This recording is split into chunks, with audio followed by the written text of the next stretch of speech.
Fast Forward Productions. The women are speaking. The best stories come from the craziest experiences. Nothing is more boring than everything turned out exactly as she thought. That's not a podcast episode. That's not a story.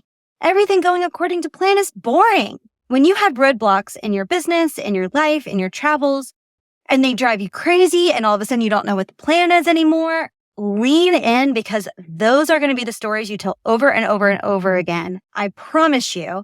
Welcome to Brands Without Borders, a travel show that will also teach you how to build a business. I'm your host, Katie Smith, an art director, full-time traveler, and the founder of Drop Cap Design. Now let's get into today's episode. Hello and welcome back to Brands Without Borders. I'm actually really excited to share today's episode. It is not even remotely what it was supposed to be. It has definitely taken on a story of its own, but it's time to share it. So before I get started, if you want to see where I am, which is currently in my car in Montana, which is like the only private place I have these days on this part of my adventure, then go over to YouTube. There's a visual component. I've become such a huge fan of YouTube lately. I feel like that's how I'm getting all of my content.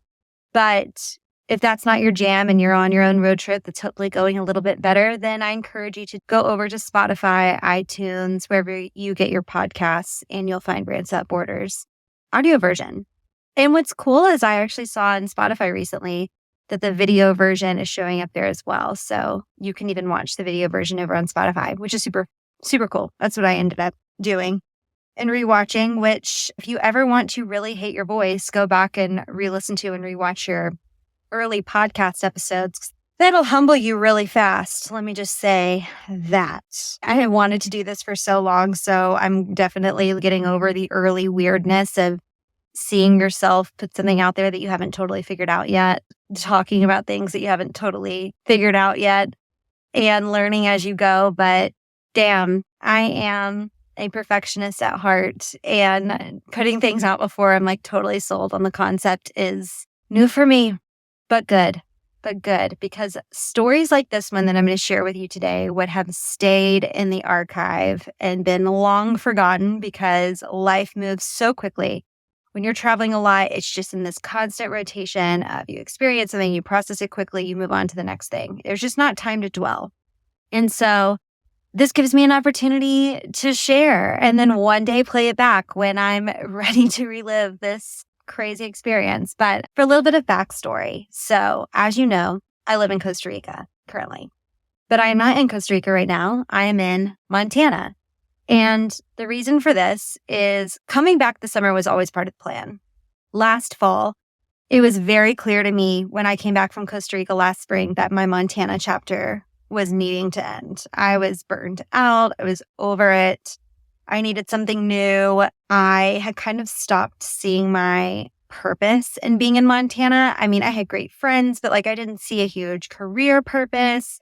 I just didn't have a vision for my life there anymore. And it was time to just go on to the next thing. Sometimes the chapter needs to close. And for a full rundown on why I made that decision, you can head over to episode 1, the origin story. But for what it's worth, last fall, I was just let's get the ball rolling. Once I made a decision, I'm ready to just put that into motion and not dwell on the decision or have time to second guess myself, because obviously a move is tough and it requires a lot of effort. So if you take too much time to second guess yourself, next thing you know, 25 years have passed and you're still in the same house. So I went ahead, put my stuff in storage and just said, let's get out of here. I had a mural commission. I finished the mural and I just went home. And I was I'm going to Costa Rica. I'll come back next summer and just deal with it then.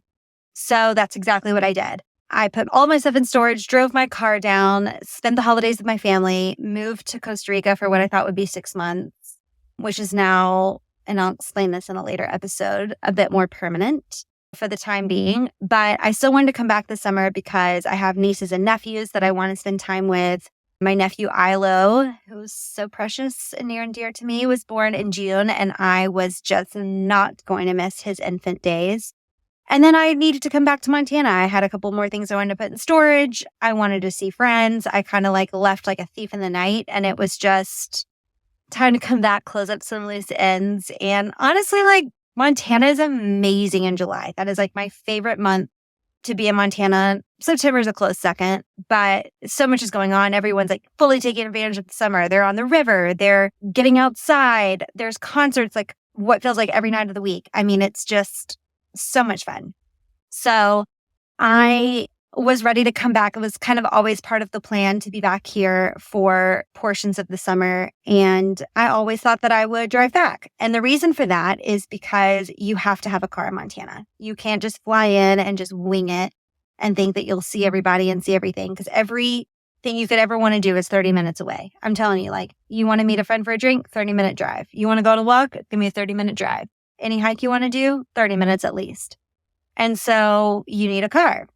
And I am no stranger to the road trip. You'll see it again, episode 1. My early entry into travel was really just bebopping around the U.S., going to Colorado, Montana, going back and forth to Birmingham when I was living in Texas. And so I can do a road trip, and I can make a road trip fun. That's the big thing. I love hotels, and I know how to break up a trip, make it fun, make it manageable, and make it interesting. So I had this idea and I was like, oh my gosh, I should totally document the road trip, because typically when I am on the road by myself, I'll leave myself like 500 voice notes.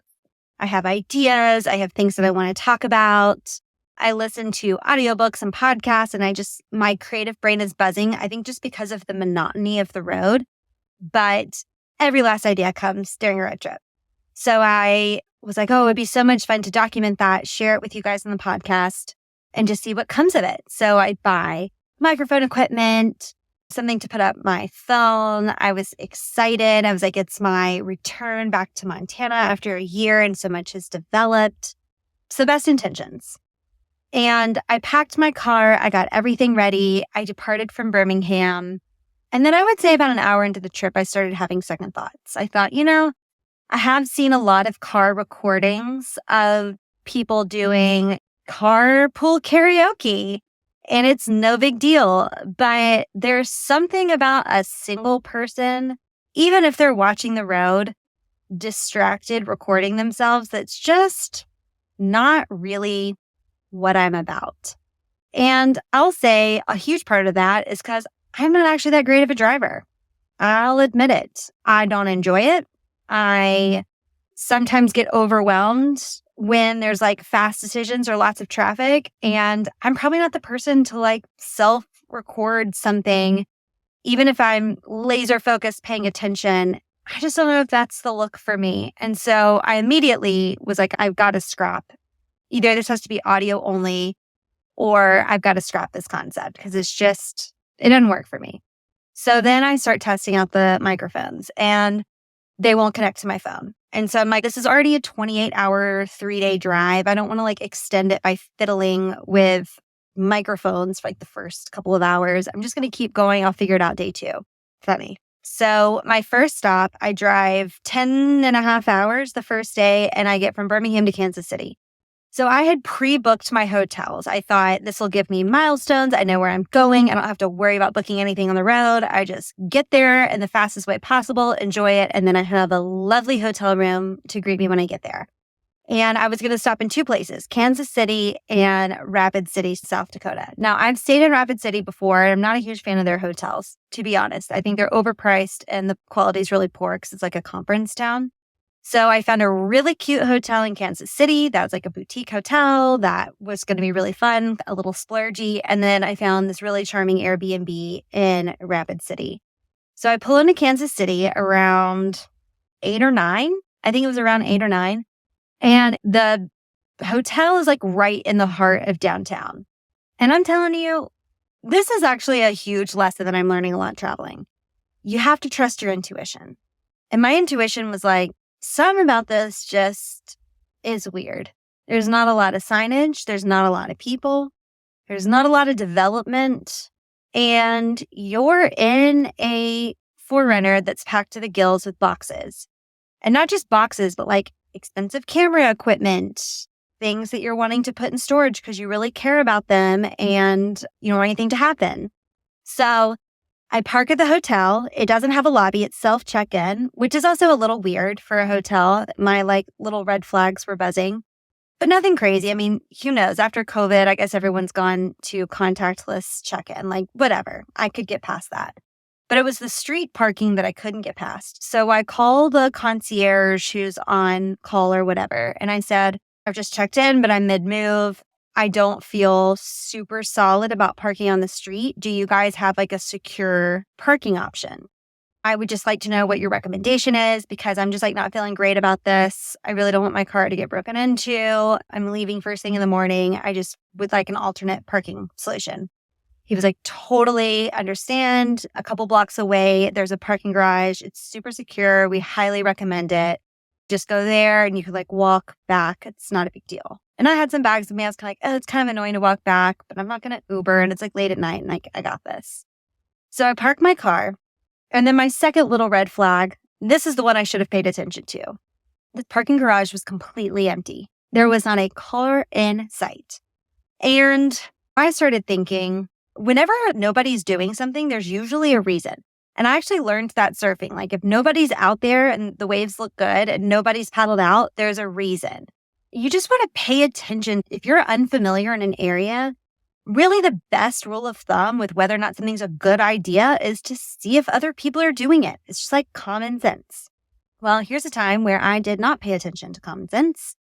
And I've never done this before, but I took like 20 photos of my car before I went to the hotel. I was like, I just like have a weird feeling.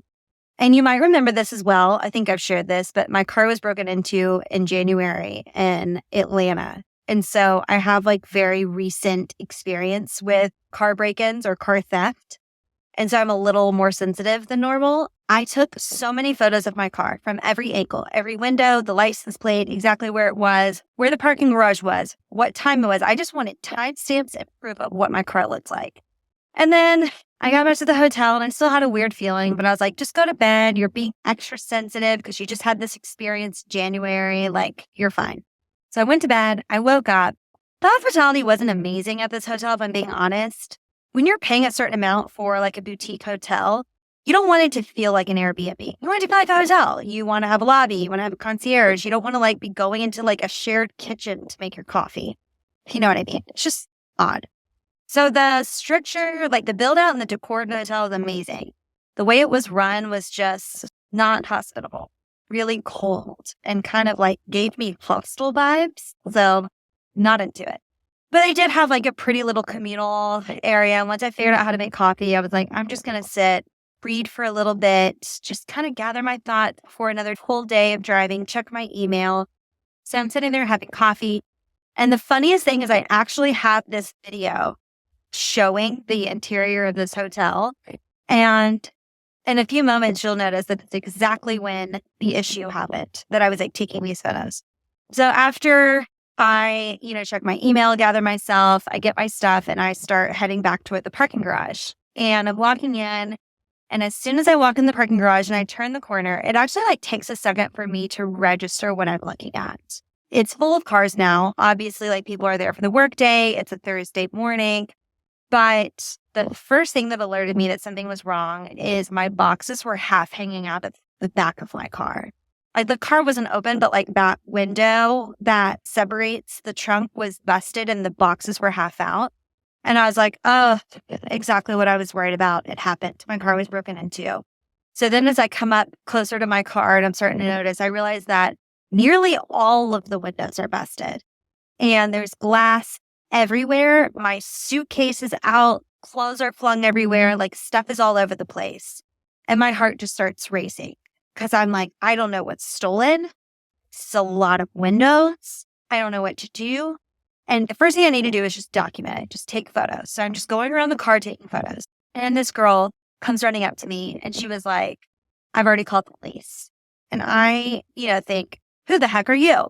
And she was like, this happened like 20, 30 minutes ago. And then my second thought was, how do you know that? Did you do it? And my brain was just like in defense mode of like, how do I change the situation? Who can I trust? It's just that feeling of being violated. And all of a sudden you're just like, everyone's out to get me. And all of you people need to step aside while I fix this. And so I'm like, I've got it. I'll call the police. I know what to do. So I called the police and they were like, yeah, this has just been registered. And this girl, while I'm on the phone with the police trying to process it, she's giving me more context. And I'll be honest, at first I was really annoyed because I was just trying to handle it on my own. Later, I'll realize that she was being so helpful and a lot of this information was really useful.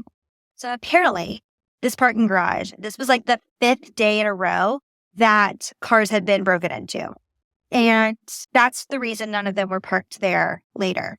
What's weird is that there were a lot of cars parked there when I was, and I was the only one targeted that morning. And what's even weirder is that mostly nothing of value was taken. At first, I thought nothing was taken at all. And then as a couple days passed, I realized that like some of my books and like the wet wipes out of my console and some sparkling waters out of a cooler and like a couple of just like weird items were taken, but nothing of value. So she was saying like, this has been an ongoing issue. We've been talking to the property manager. They won't do anything. I'm so sorry. I've called the police. I'll sit with you while you wait. Really kind. Really, really kind. Super helpful. So I called police. I called State Farm. Police don't really want to come. They're like, if you can't like notice anything significant that's stolen, just file a claim. There's nothing we could do. Wonderful.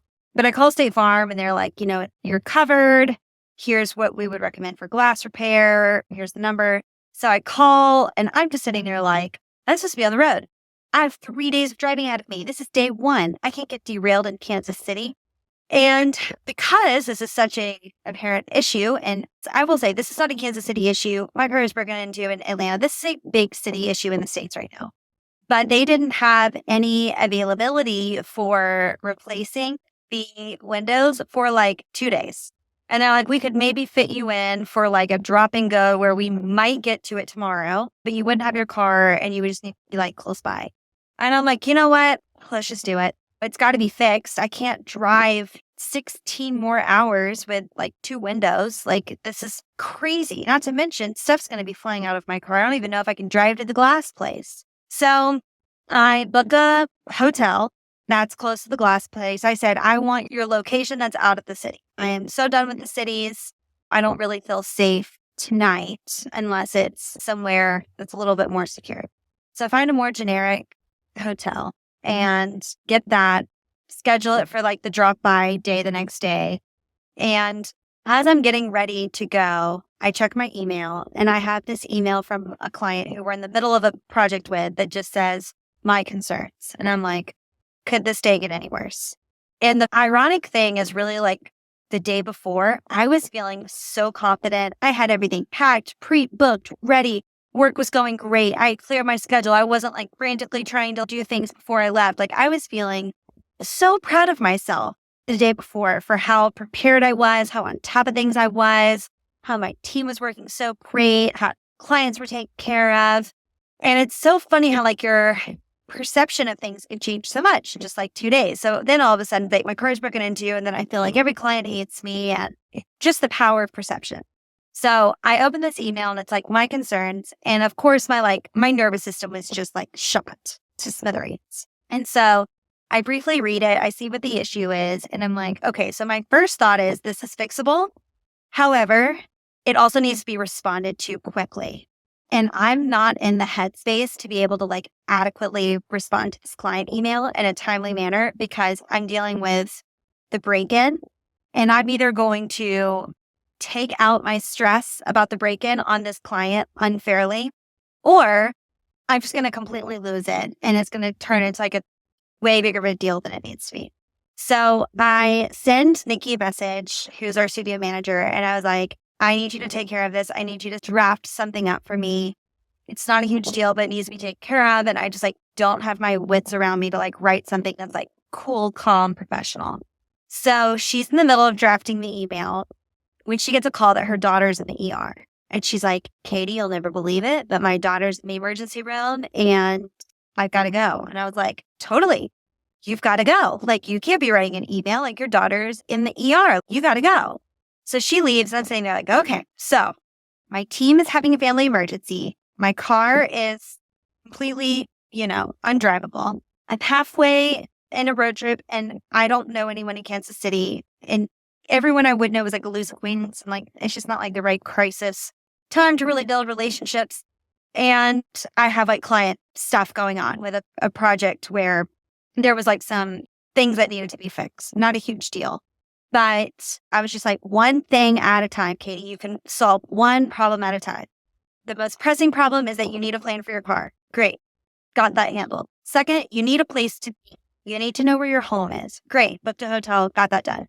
I get to the hotel. I'm like, okay, now you can focus on fixing other people's problems. So I sat there and I was just about to work on the client. All of a sudden, I was like, it is 3:45 in the afternoon and I'm shaking because I haven't eaten anything. And this is now starting to catch up with me. And so I order food. I sit down. I reground. I'm like, okay, I've got this.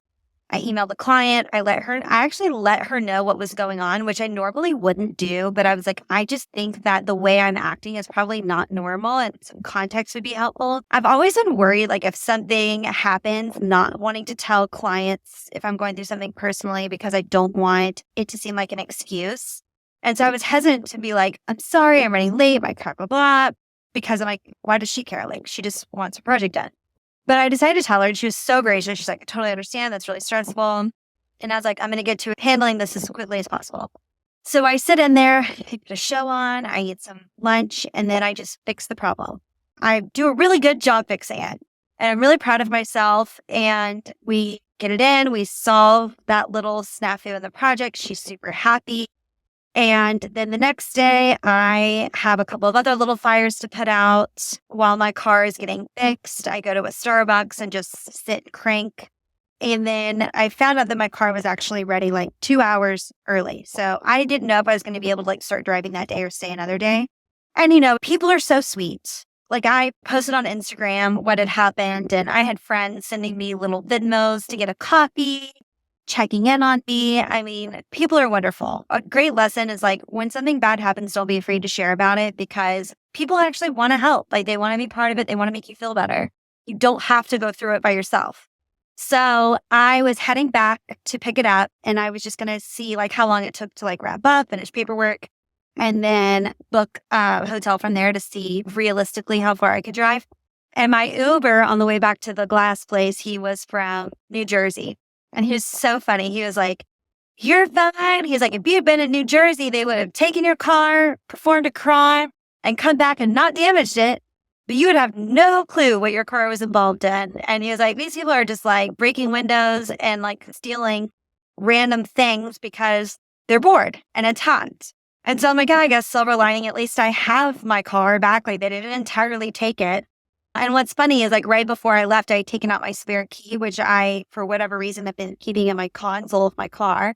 So if that had happened, they would have found the keys and could have just driven off with the car, which would have been awful. But that didn't happen. So I get the car. They were really wonderful. And what I also thought about was just how interesting it was that the hotel in which I had paid extra to stay really had like weird, bizarre, unhelpful hospitality. And even like I let them know my car was broken into in the garage that you recommended. They didn't even respond. They didn't even say like, I'm so sorry. We don't really have control over that. But then when I go to the glass place and when I call State Farm, I'm heated because I'm in crisis and I'm frustrated. I'm going to have to spend money that I wasn't planning on spending. And they couldn't have been nicer or more helpful or more eager to go above and beyond. And it just goes to show that like you can have hospitality in any industry under any circumstances. And it's going to create like the happiest, most loyal clients that give you the best testimonials. Like there is no industry, no circumstance in which you can't go above and beyond to understand where your client is coming from or your customer and think about like what would make their life easier. For instance, the waiting room at the glass place, they have free coffee, 1 million charging stations. And I was like, oh, what wonderful anticipation of things. Small little things that just make you think like, oh, that's exactly what I needed. Thank you. Makes my life easier. But during this portion, I was like, okay, so this trip is starting to go a little bit south. And then when I was checking out with my car at the glass place, he goes, now we fixed it because you've kind of already been through enough, again, above and beyond. But he was like, just wanted to let you know in case it ever comes up. Whoever it was actually trying to remove the doors in your car. The metal was kind of bent where they had been using a crowbar to remove the doors. Didn't work or they ran out of time or whatever. But we've totally fixed it. It's fine. You're good. I just wanted you to know. And I was like, the level of stress I would have had to have walked up to my car and there were no doors on it. So blessing in disguise there that I actually ended up with a car that has doors. And right as I'm leaving, I'm like, okay, I can make it. I think I can make it like 6 hours, which would have got me into South Dakota at like 11 p.m. Kind of late, but it wasn't like unmanageable. And right as I'm pulling out of town, torrential downpour. I'm talking like hurricane level flooding. Oh, and I forgot to tell you another little blessing. So my day when I was like, I'm not going to make it to Rapid City, I'd booked through Airbnb, and like with the cancellation policy, like you can't just say, oh, I'm sorry, I'm not coming like 2 hours before. And I'd forgotten. I was just in the chaos. The last thing I thought was like, I need to let my Airbnb host know I'm not going to be there tonight. So it was like 7:00 at night. And I sent them a message. I was like, I am so sorry. It's just occurred to me. Today's been crazy. I need to let you know, do not be concerned, because it was like a guest unit of their main house. So I was like, they'll know if I'm not there. And I was like, don't be alarmed. Don't be concerned. I just want to let you know that I'm not going to be there tonight because of the situation with my car. I know that like this is so late. Don't worry about the refund, but I just want to let you know so you didn't worry. She was like, oh, I'm so sorry. We're sending you at 100% back. Like, these things happen. Please don't worry. Be safe. So kind. So kind. Like, I did not ask for that. I didn't fight for it. I didn't try to justify it. It was just kindness. So yeah, another silver lining. But yeah, so torrential downpour. So as it's downpouring, I think, you know what? I'm just going to take this exit. I'm going to go to Target. I'm going to buy a journal. And I'm going to sit here and I'm going to record what's going on. I'm just going to let the rain fall. And when it's time for me to drive, it's time for me to drive. So I did that. It lasted for a little while. And then I made some phone calls and talked to some people and just kind of like, embraced the moment. And then I kept driving. And I get into South Dakota at like 11 o'clock, pull up to this, kid you not, I'm like, I am definitely back in the West. And it's like a log cabin looking situation. And it's got this sign in the lobby that's like, please do not clean your fish inside of the hotel. And I was just like, what? How often does this happen? Like, how often do you have people staying here who are just like cleaning dead animals inside the hotel? Like, this is not in Costa Rica or the South. But I stayed there. It was fine. It was relaxing. I get on the road and I'm like, okay, today's the last day. I'll make it to my friend's house and I could just relax. And there are little details that, of course, I forget to leave out. But I got pulled over by a cop in Missouri who ended up just letting me go with a warning. So nice. Run out of gas in Wyoming. And I'm like cruising into a gas station on Butte. Like 10 miles earlier, I'd had 1 mile to go. So it was just like living on a thread. But what I wasn't prepared for was how I would feel crossing the state line into Montana and the immediate emotions and tears that would just leave my body the second I was back in the state.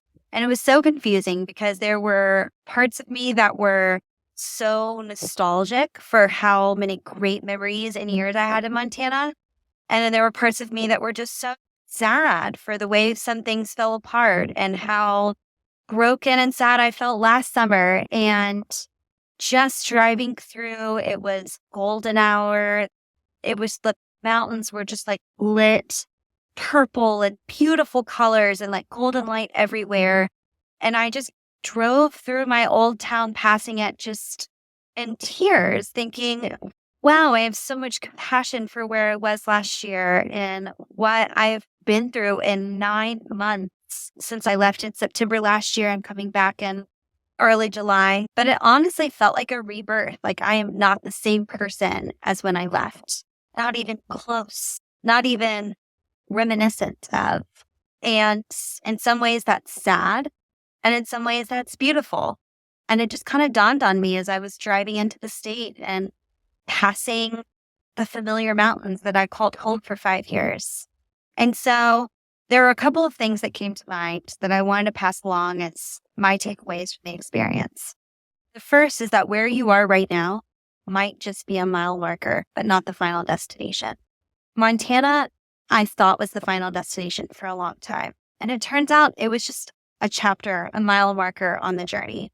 And that can be a beautiful mile marker. It can be really memorable, like it was in Kansas City. But it doesn't have to mean everything, and it doesn't have to be the full story. And it's okay if the story keeps on going to the next place. And it just dawned on me that I can really appreciate this chapter for what it was in my life, knowing I can very easily come back, but that my life has moved on. And that pertains to a lot of different aspects of my life, my business, where I am in my life, what I'm pursuing, a lot of things. It's not the final destination. The second lesson is that you have to flow with what's actually happening. Yes, it was frustrating when my car was broken into, and when the torrential rain came, and when I couldn't stay at the Airbnb, and when I had to spend more money than I thought I was going to spend. And I could have fought it, but it wouldn't have changed the reality. And I see this a lot in branding and business when things start to rack up that are like unexpected roadblocks. And you can get angry, you can get mad, you can yell at people. I could have yelled at the glass people. I could have yelled at the police officer. I could have lost my cool because there was something that was outside of my control that I didn't anticipate that was going to cost me something. And that wasn't my fault. But I just leaned in. I'm like, what's the opportunity here? The opportunity is to work on this client project, to have some spaciousness, to let people be hospitable, to let my friends be generous with me. Flow into the opportunity of what you're experiencing and the potential lesson or experience there. Maybe if it's your website, it's all of a sudden you need more systems than you thought, or more photography, or it's going to take longer than you thought. Flow into the experience and see what the lesson is there. And then the third, and this is my favorite takeaway because it's so true, is that the best stories come from the craziest experiences. Nothing is more boring than everything turned out exactly as she thought. That's not a podcast episode. That's not a story. Everything going according to plan is boring. When you have roadblocks in your business, in your life, in your travels, and they drive you crazy and all of a sudden you don't know what the plan is anymore, lean in because those are going to be the stories you tell over and over and over again. I promise you. And it can end up being one of the best things that ever happened. And here I am with an episode sweltering in the car trying to tell it to you. So with that being said, I'm going to end this one here because I desperately need to get into some AC. But I loved sharing this story with you. And I actually wanted to say I'm learning a lot about this experience of podcasting. And one of the things that I'm learning is that coming up with these titles and like talking to myself is actually a lot harder than I thought. What I really want to do is share things that you actually want to hear about. So if you could leave a comment, write a review, send me a message. What do you want me to share with you? What do you want to hear about my life, about branding, about business, travel? I want to share it all. Please send me a message. I would love that. So until next time, I'll see you.